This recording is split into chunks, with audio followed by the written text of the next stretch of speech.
Y'all, I'm gonna tell you about the time I almost shot a meth head. I used to live in a different town. One day, the neighbor, he looked like he was clearly on something, looked like a deer caught in headlights, but it was daytime. And he comes up, starts fussing with me, and I told him he needed to leave, and he starts swinging on me. And I start swinging back on him, and we fighting and everything, and then he kind of ducks down, and I'm hitting the back of his head because he was going like from a waist. I thought he was going to try to like take me down. And I feel my pistol, I had a 9mm, I feel it moving to the side, like trying to wiggle it off my waist. So I punched him in the hand, and I shoved him back, and I told him quit touching my gun. And he come back in, and we fighting again, and he trying to push me over the rail, and I felt my gun go sideways, like it almost came out my holster.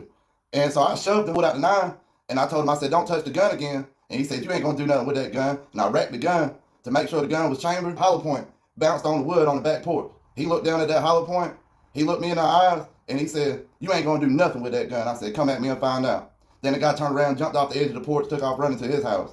When I said I was putting the gun down and was gonna fight him like a man, he come up to the property line crying, saying he was calling the law on me, I was going to prison for it.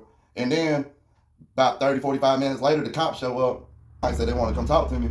I come outside, there's 4 cops with a gun drawn. Put your hands up. And I guess it was kind of crazy of me. I was smiling because I was like, why in the heck 4 cops are coming over me?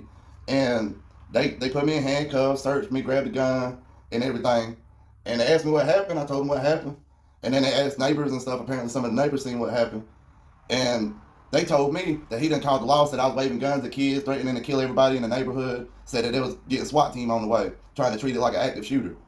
I told him, I was like, I don't know why he's even calling the law for it anyway. He's always bragging about having multiple outstanding warrants on him for his arrest. And they said, is that right? I said, yeah.